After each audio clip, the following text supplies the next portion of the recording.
Di negeri Ratu Elizabeth, di sebuah kota kecil ada sebuah kebanggaan, kehormatan dan harga diri. Kota itu bernama Kota Manchester, sebuah kota yang terletak di negara Inggris. Disinilah semua cerita itu berawal. Manchester City yang tak pernah mau jadi besar, klub sepak bola yang didirikan untuk tujuan kemanusiaan oleh seorang perempuan pada tahun 1868. Terlalu terlambat untuk panas, itulah kata yang tepat untuk disematkan kepada Manchester City. Lebih 1 abad lamanya, Manchester City tertidur lelap, padahal tetangga di sampingnya sudah silih berganti mencapai puncak kejayaan.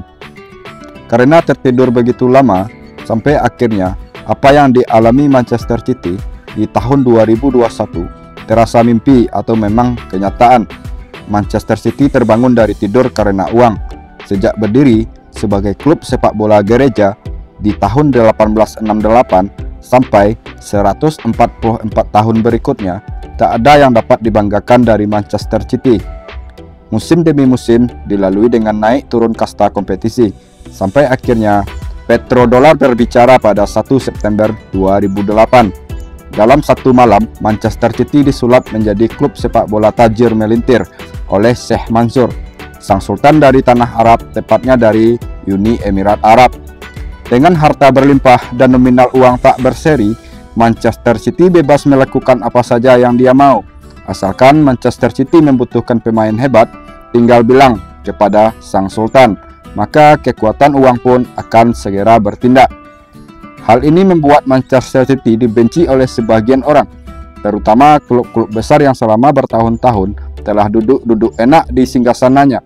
Melihat gelagat Manchester City, maka ketakutan muncul di hati mereka. Mereka takut Manchester City akan merampas tahtanya di kemudian hari.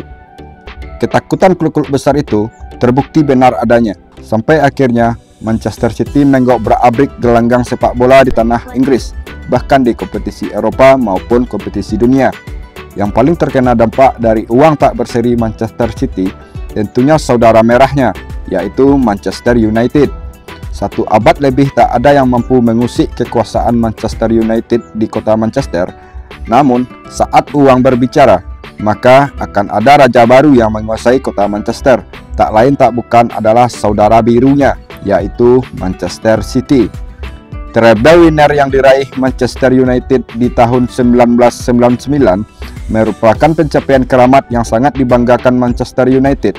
Sejarah itu selalu didengung-dengungkan oleh kubu Manchester United bahwa merekalah satu-satunya tim asal Inggris Raya yang mampu mencapainya. Namun sekarang Manchester United sudah terbungkam. Sejarah treble tak bisa lagi dibanggakan karena Manchester City sudah meraih prestasi itu juga. Tidak Manchester United saja yang kepanasan dengan tindak tanduk Manchester City ini. Klub-klub besar Liga Inggris lainnya juga kebakaran jenggot. Bagaimana tidak, gelar juara Liga Inggris yang selama berpuluh-puluh tahun hanya milik klub Big Four seperti Arsenal, Manchester United, Chelsea, dan Liverpool sekarang dikuasai oleh Manchester City. Bahkan 4 edisi terakhir Liga Inggris diembat habis oleh Manchester City, yaitu tahun 2024, tahun 2023, tahun 2022, dan tahun 2021. Manchester City telah melampaui ekspektasi, bahkan oleh supporter mereka sendiri. Tidak hanya berjaya di Inggris, di ranah Eropa beberapa tahun belakang ini, Manchester City selalu ditempatkan menjadi kandidat kuat peraih juara di setiap kompetisinya.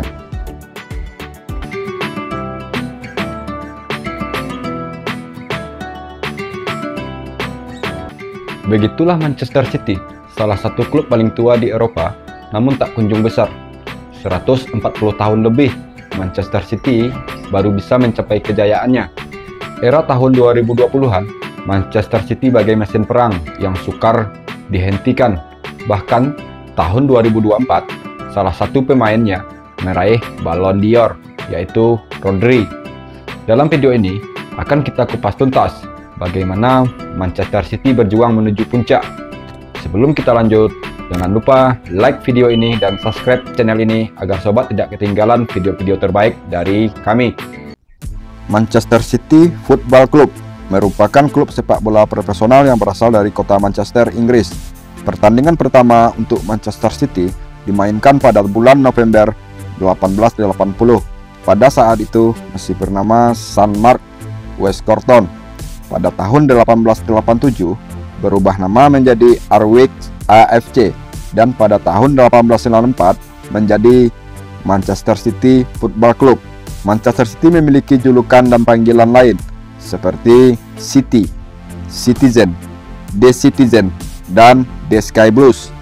Warna kostum Manchester City adalah baju berwarna biru dan celana berwarna putih yang digunakan untuk menjalani laga kandang. Sedangkan untuk laga tandang, Manchester City memakai kostum hitam kombinasi dan terkadang merah maron kombinasi. Manchester City memiliki supporter fanatik. Seiring peningkatan prestasi Manchester City, maka peningkatan jumlah supporter City juga semakin meningkat. Namun, karena Manchester City baru berjaya dalam satu dekade terakhir ini, maka agak sulit menemukan nama-nama kelompok supporter besar di Manchester City. Tapi secara umum, supporter City disebut dengan Citizen. Stadion Manchester City bernama Stadion City of Manchester. Namun, pada Juli 2011 berubah nama menjadi Etihad Stadium karena alasan sponsor. Pemain legenda atau pemain bintang Manchester City adalah Colin Bell yang membela Manchester City rentang tahun 1966 sampai 1979. Selain itu, sederet nama yang layak dilabeli legenda di Manchester City seperti Sergio Aguero, David Silva, Vincent Kompany, Bert Trautmann, Kevin De Bruyne, dan Francis Lee, serta pemain Manchester City yang meraih treble winner layak menjadi legenda klub di masa depan. Pencetak gol terbanyak atau top skor sepanjang masa Manchester City adalah Sergio Kun Aguero yang telah membukukan 390 gol selama berseragam Manchester City. Prestasi terbaik Manchester City tentu saat meraih treble winner pada tahun 2023 dengan memenangi gelar Liga Champions Eropa, Liga Inggris, dan Piala FA. Pemilik Manchester City yang layak disejajarkan dengan tokoh yang berjasa dalam membawa Manchester City menggapai puncak kejayaan adalah Sheikh Mansur bin Zayed Al Nahyan yang mengakuisisi saham Manchester City pada tahun 2008 silam. Sejak diakuisisi oleh Sheikh Mansur, Manchester City menjelma menjadi jajaran klub terkaya di Eropa. Uang tidak berlimit, Sheikh Mansur telah membuat Manchester City mampu mencapai treble winner di tahun 2023. Selanjutnya, kita saksikan bagaimana sejarah berdirinya Manchester City. Selamat menonton.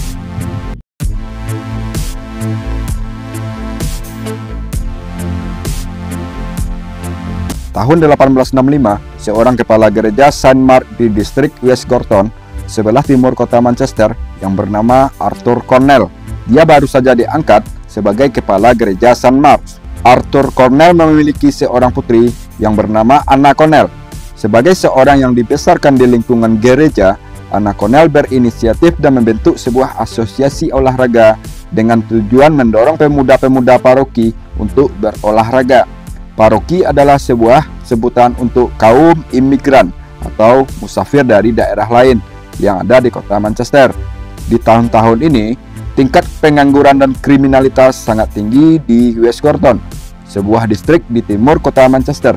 Hal ini sangat menjadi perhatian bagi Anna Cornell dan berusaha mencari jalan alternatif. Akhirnya, Anna Cornell mendapatkan ide untuk memberi kegiatan positif bagi generasi muda di distrik West Gorton agar perilaku negatif efek dari pengangguran bisa dialihkan ke aktivitas olahraga. Anna Cornell berkeyakinan dengan berolahraga dapat menyatukan pemuda dan mengurangi kejahatan di timur kota Manchester itu. Sampai akhirnya di tahun 1868 dibentuklah tim kriket gereja St. Mark di bawah bimbingan dan dikelola oleh Anna Cornell dan rekannya yang juga seorang pegawai gereja yang bernama William Bistow. Di samping olahraga kriket, pada tahun 1975, asosiasi olahraga bentukan Anna Cornell ini juga memasukkan olahraga sepak bola ke dalam asosiasi olahraganya. Awalnya, pembentukan asosiasi olahraga St. Mark memiliki tujuan untuk kemanusiaan. Asosiasi olahraga ini berusaha menentang kekerasan dan alkoholisme dengan kegiatan-kegiatan positif atau aktivitas yang baru untuk pemuda lokal maupun pemuda paroki. Asosiasi olahraga ini juga berusaha mengurangi kriminalitas akibat tingginya tingkat pengangguran di tengah-tengah kehidupan masyarakat West Gorton pada saat itu. Di masa itu, isu agama merupakan hal yang sangat sensitif, maka Anna Connell berinisiatif mendatangi rumah-rumah warga di distrik West Gorton. Bahkan, gereja-gereja pun didatanginya, baik gereja Katolik maupun gereja Protestan, dengan tujuan mengajak semua orang dari berbagai latar belakang dapat bergabung dengan asosiasi olahraga yang sudah dibentuknya di gereja San Mark untuk dapat menjalani rutinitas olahraga yang baru. Mulai populer saat itu yang bernama olahraga sepak bola, dengan tujuan menghabiskan penyakit sosial di tengah-tengah masyarakat. Semakin mulai populernya olahraga sepak bola di kota Manchester dan Eropa umumnya, akhirnya Anna Connell dan William Bistow serta Thomas Goodbeher membentuk sebuah tim sepak bola gereja yang bernama West Gorton St. Mark's pada musim dingin tahun 1880 yang pengelolaannya mulai ditata dalam bentuk sebuah klub sepak bola. Pertandingan pertama dari tim sepak bola West Gorton St. Mark's ini terjadi pada tanggal 13 November 1880. Saat itu, mereka kalah dari tim sepak bola dari gereja Macclesfield. Kemudian, tahun 1884, tim West Gorton St. Mark's melakukan merger dengan tim lain yang juga berasal dari kota West Gorton, yaitu Gorton Athletic. Namun, penggabungan dua klub ini tidak berlangsung lama. Hanya beberapa bulan saja, kedua klub ini menyatakan berpisah kembali dan klub dibagi menjadi dua bagian, yaitu West Gorton St. Mark's menjadi Gorton AFC, sedangkan Gorton Athletic berubah nama menjadi West Gorton Athletic. Seiring perubahan nama ini, sentuhan agama di tim mulai memudar dan lebih condong sebagai tim olahraga. Akhirnya, di tahun 1887, Gorton AFC beralih status menjadi klub olahraga profesional dan pindah ke tempat yang baru di Hyde Road, di distrik Arwick, dan mengganti nama menjadi Arwick AFC untuk mencerminkan lokasi baru di timur kota Manchester. Pertandingan pertama untuk Arwick AFC direncanakan melawan Salford FC di tanggal 10 September 1887. Namun pertandingan ini batal digelar karena Salford AFC tidak bisa bertanding. Tahun 1889 terjadi ledakan tambang batu bara di daerah Hyde Road di distrik Arwick dan menewaskan 23 orang penambang. Dalam rangka penggalangan dana untuk korban tragedi tersebut, maka diadakanlah pertandingan amal antara Arwick AFC melawan Newton Heath. Disinilah derby Manchester yang kita kenal sekarang bermula. Newton Heath adalah nama awal dari Manchester United sekarang, sedangkan Arwick AFC di kemudian hari menjadi Manchester City yang kita kenal sekarang. Di tahun 1891, Arwick AFC telah dikenal luas pada kompetisi lokal di kota Manchester. Pada turnamen Manchester Cup, Arwick AFC lolos ke partai final dan berhadapan dengan Newton Heath. Di final, Arwick AFC berhasil menang dan meraih juara setelah unggul atas Newton Heath dengan skor 1-0. Keberhasilan ini mempengaruhi keputusan Football Alliance untuk menjadikan Arwick AFC menjadi anggotanya. Tahun 1892, Football Alliance bergabung dengan Football League, dengan Arwick AFC menjadi salah satu pendiri dari kompetisi Divisi 2 Liga Inggris, atau kita kenal sekarang dengan Divisi Championship. Terjadinya masalah keuangan pada tahun 1893 sampai tahun 1894 menyebabkan gangguan dalam tubuh klub, sehingga klub dipaksa melakukan reorganisasi ulang, sehingga Arwick AFC pun berganti nama menjadi Manchester City Football Club Company Limited dan menjadi perusahaan dengan brand olahraga yang resmi terdaftar pada tanggal 16 April 1894. Sejak ini berdirilah klub Manchester City yang kita kenal sekarang. Manchester City merupakan satu-satunya klub sepak bola yang didirikan oleh seorang wanita. Karena dibesarkan di lingkungan gereja, membuat Anna Connell memiliki kepekaan sosial yang tinggi. Sehingga, Anna Connell mendirikan sebuah asosiasi olahraga untuk memberikan kegiatan baru yang positif bagi pemuda-pemuda lokal maupun pemuda paroki, sehingga dapat mengurangi kegiatan negatif akibat tingginya tingkat pengangguran dan kriminalitas di distrik West Gorton. Bagaimana perjuangan jatuh bangun Manchester City mencapai puncak kejayaan? Saksikan video ini sampai habis.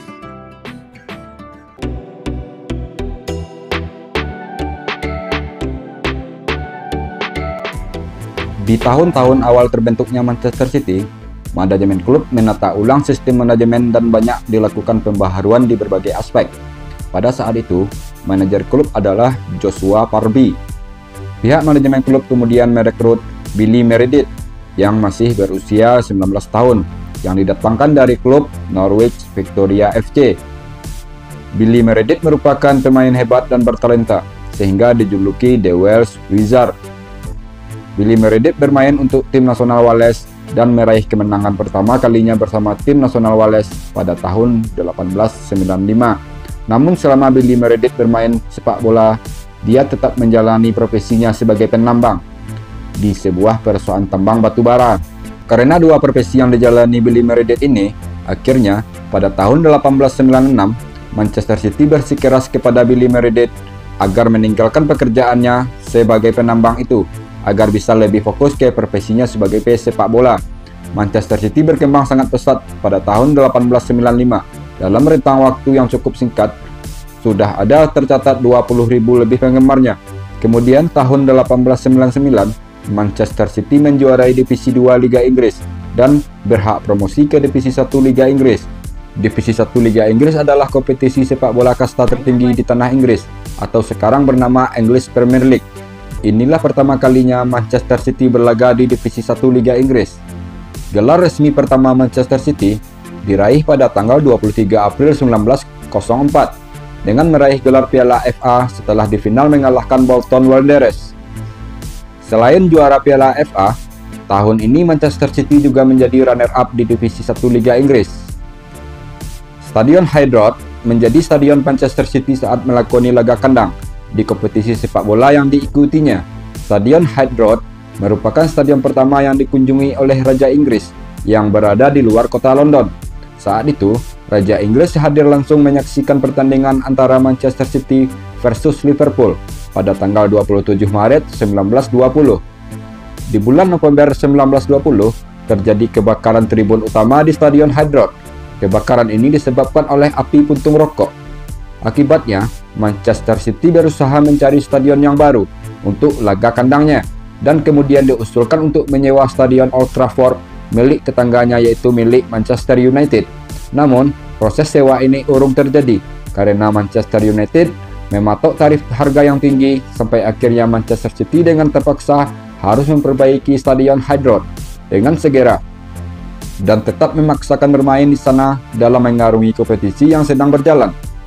Setelah itu, muncullah gagasan baru dari beberapa manajemen untuk pindah dari timur kota Manchester ke selatan kota Manchester. Namun gagasan ini ditentang keras oleh John Ayrton selaku manajer Manchester City saat itu, karena menurutnya harus ada tim sepak bola di timur kota Manchester. Karena perbedaan pendapat terkait pindah lokasi ini tak kunjung dapat kata sepakat. Akhirnya, John Ayrton menyatakan keluar dari manajemen klub, kemudian membentuk klub baru yang bernama Manchester Central, yang juga bermarkas di timur kota Manchester.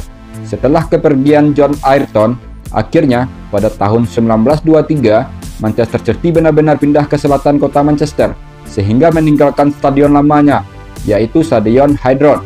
Adapun pertandingan terakhir Manchester City di Stadion Hyde Road adalah ketika melawan Newcastle United pada tanggal 28 April 1923.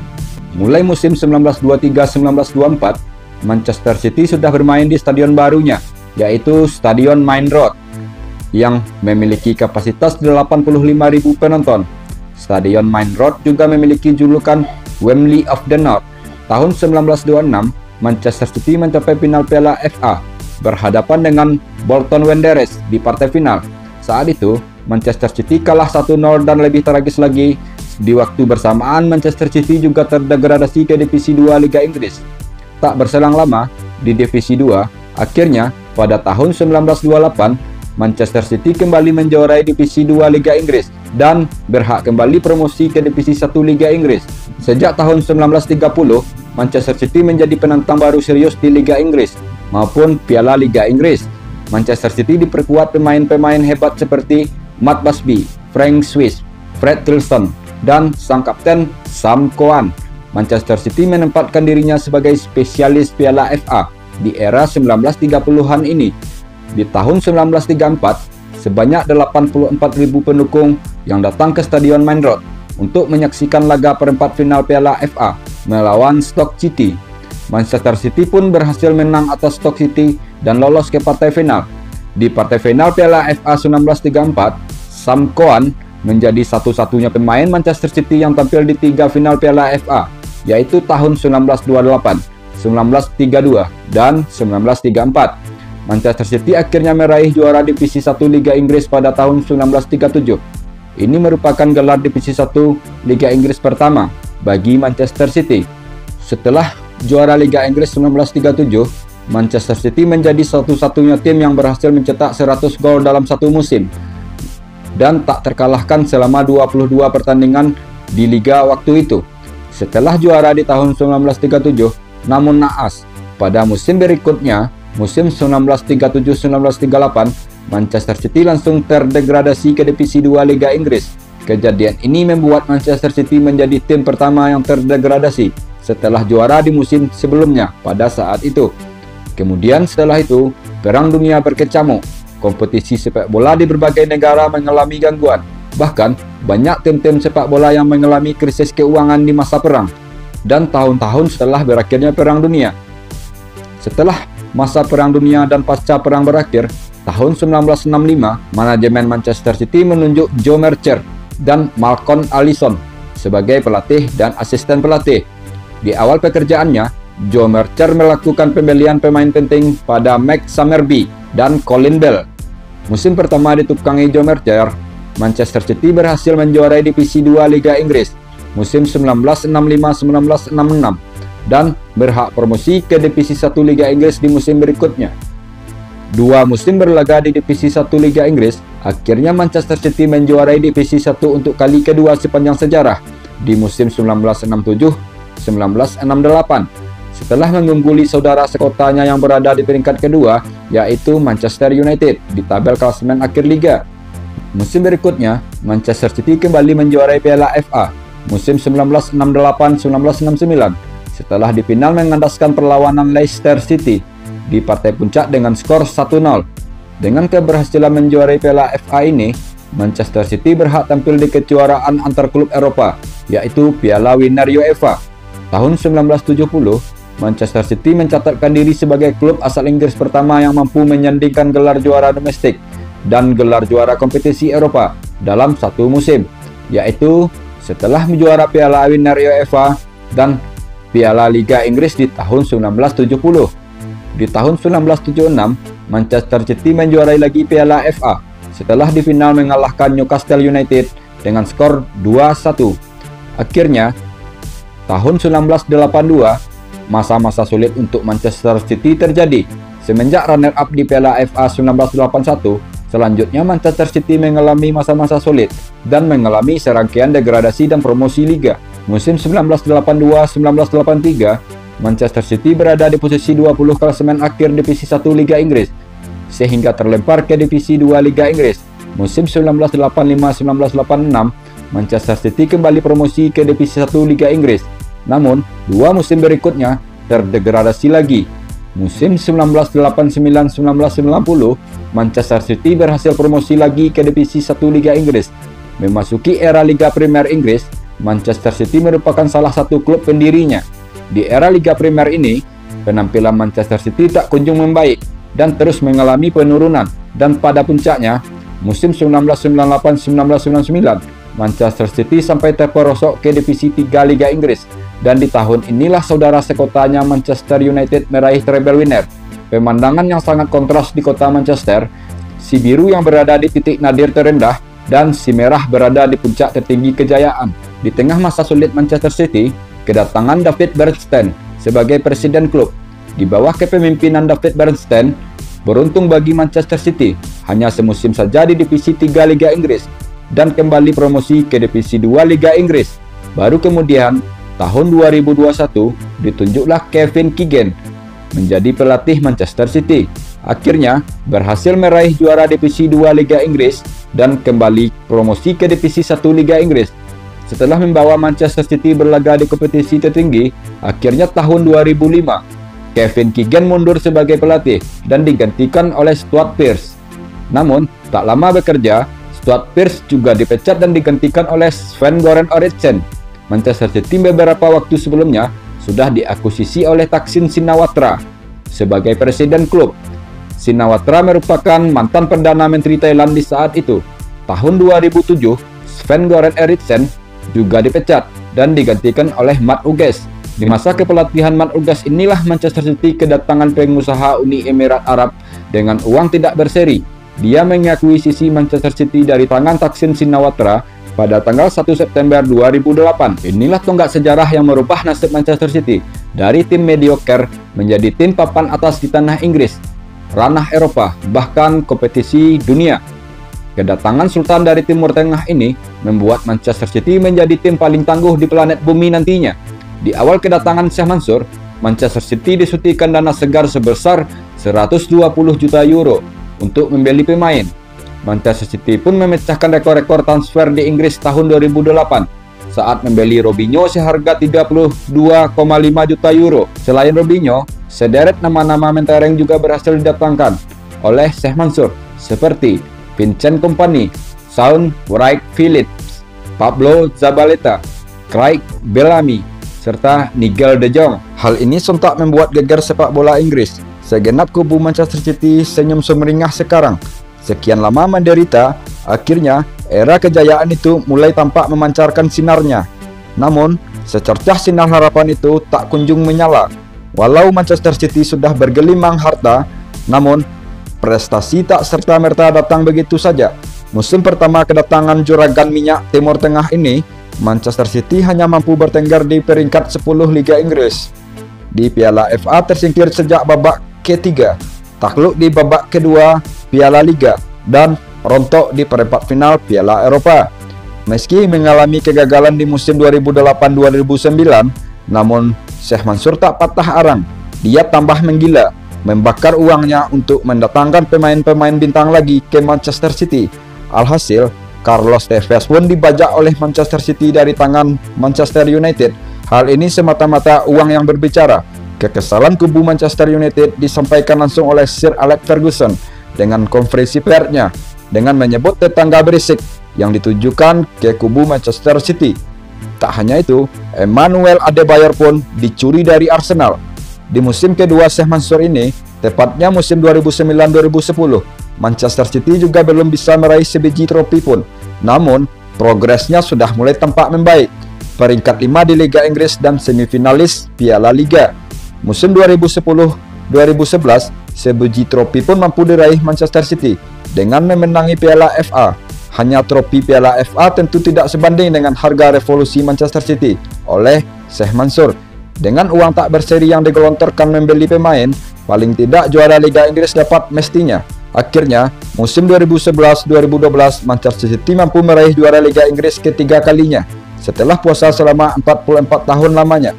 Gelar juara ini diraih dengan cara begitu dramatis. Sampai pertandingan terakhir Liga, Manchester City dan Manchester United memiliki poin yang sama sampai pertandingan terakhir.